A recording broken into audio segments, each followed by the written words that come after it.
Top 5 Tips from Barn Find Hunter Tom Cotter. For Tom Cotter, the search is almost as fun as the treasure. You don't write a series of automotive barn find books without doing plenty of sleuthing along the way. Cotter's best find, in his option, was a 1939 Ford Woodie wagon that he bought for $300 in 1969 at the age of 15. The car has opened plenty of doors during Cotter's never-ending search for other forgotten or neglected classics. He drove it 2,700 miles while writing Barn Find Road Trip, which was published last year. Cars become my friends.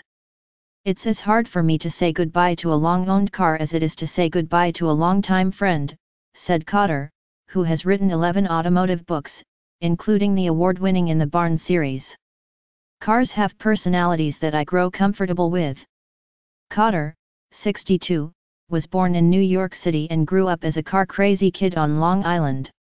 He has worked in all segments of the automotive industry, including repair, parts sales, and new/used car sales.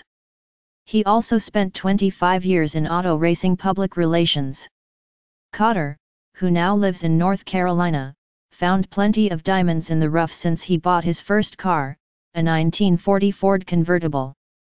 His collection, which grew to 40 at one point before he pared it down, still includes gems like a 1952 Cunningham C3, 1964 AC Cobra, 1960 Volkswagen convertible and 1972 Datsun 510 race car. Here are Cotter's top 5 barn find tips. 1. You can go home again. Do you remember, back when you were a kid, the car guys around town? You know, the guys who had old cars or stock cars or drag cars littered around their properties. Well, just because you're now an adult doesn't mean those guys, or their cars, have disappeared. I've searched out and bought a number of cars that I remember seeing while looking out of the school bus window. 2. Saturdays and Sundays are best. On weekdays people are working and their garage doors are closed. You'd need X-ray vision to see the cars inside. On weekends, however, folks do household chores like yard work and washing cars. Quite often, those garage doors are open. Keep your eyes open for an automobile that might be lurking beneath piles of lawn furniture, sleds and bicycles. 3. Car, foot, or bike driving through residential neighborhoods, especially on weekends, can be fruitful. But riding a bicycle or even walking or jogging through congested neighborhoods can be even more effective.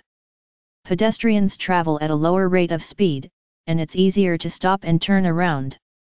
Plus, pedestrians are less intimidating than someone driving up in an SUV. 4. Look behind yourself. My wife, Pat, has been reminding me, look where you're going, for decades. Frankly, I'm deaf to it now, but there have been times I've had close calls.